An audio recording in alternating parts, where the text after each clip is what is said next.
नमस्कार दोस्तों, मेरे YouTube चैनल में आपका फिर से स्वागत है। आइए आज जानकारी हासिल करते हैं ड्राई कॉफ़ या इरिटेटिंग कॉफ़, खांसी के बारे में और इसका होम्योपैथिक ट्रीटमेंट क्या है। आपको पता ही है कि ड्राई कॉफ़ अगर होती है तो कोई 2-3 कॉफ सिरप ले लेते हैं, फिर भी कॉफ़ निकलता नहीं है। एक्सपेक्टोरेंट खाते हैं बाज़ार में जो आप लोग फार्मेसी से लेते हैं, लेकिन मेरा ये मानना है कि ड्राई कॉफ़ अगर ज़्यादा दिन हुआ तो आपको साइनस में भी प्रॉब्लम होगी और धीरे धीरे ये एज़मा तक हो सकता है। इसीलिए कोशिश करें कि ड्राई कॉफ़ जब हो, कॉफ़ निकालने का कोशिश करें। जो स्मोकर्स हैं, काफ़ी हद तक देखा गया है उनको कॉफ़ अगर कोई कारण से कॉफ़ लग जाए, ठंडी लग जाए, खांसी स्टार्ट हो जाए तो वो छूटती नहीं है।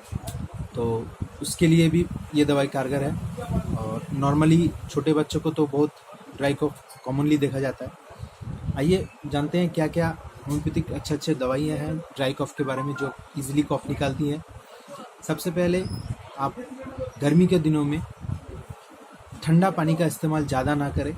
बाहर से धूप से आने के बाद तुरंत ठंडा पानी ना पिए। नॉर्मल टेम्परेचर में थोड़ा देर बैठ लें, आराम कर लें, पंखा के नीचे थोड़ा अपने आप को सुखा लें, क्योंकि पूरा स्वेटिंग रहता है बॉडी।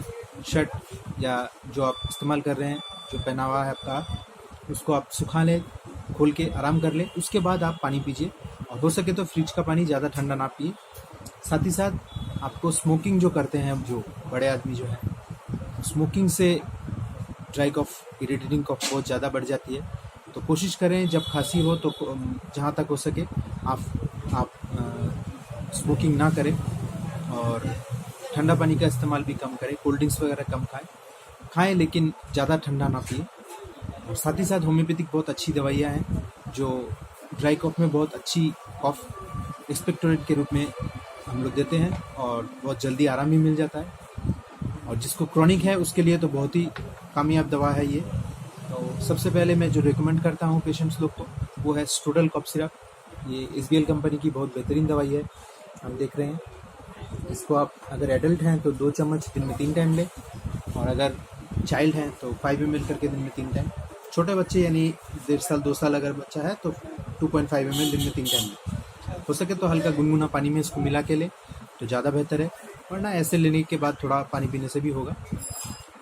इसके साथ एक मदर टिंचर आती है, होम्योपैथी में बहुत कारगर दवाई है, जस्टिसिया आधा टोटा, जस्टिसिया ए। आप देख पा रहे हैं ये छोटी शीशी है, 10 ml की शीशी आती है।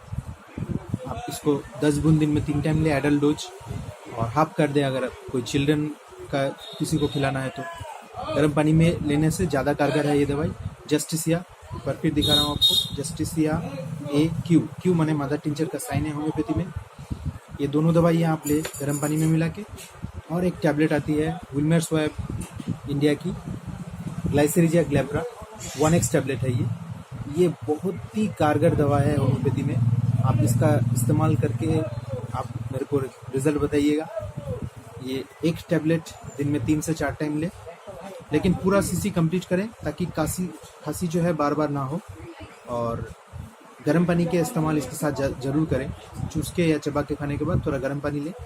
आपको 2 से 3 दिन में आपका कॉफ़ निकलने लगेगा और जितना भी इरिटेशन है कॉफ़, ये बहुत हद तक काम करेगी।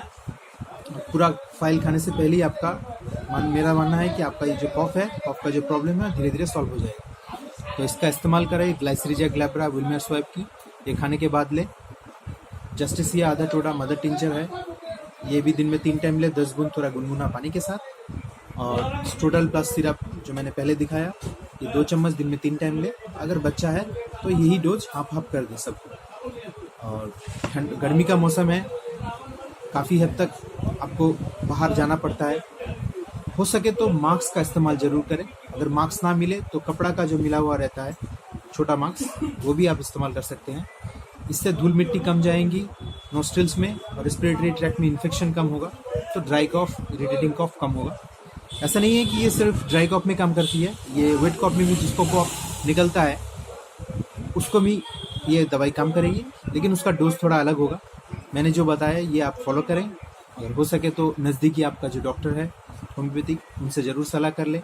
अगर ये वीडियो अच्छा लगे तो ज़रूर शेयर कर दीजिएगा, लाइक भी कर दीजिए। और अभी तक अगर मेरे चैनल को आपने सब्सक्राइब नहीं किया तो सबसे पहले सब्सक्राइब कर लीजिए और नोटिफिकेशन वाला जो बटन आता है उसको भी दबा दीजिए। तो आज तक के लिए इतना ही, मिलते हैं एक नए वीडियो में होम्योपैथिक के ट्रीटमेंट के साथ। तब तक के लिए धन्यवाद।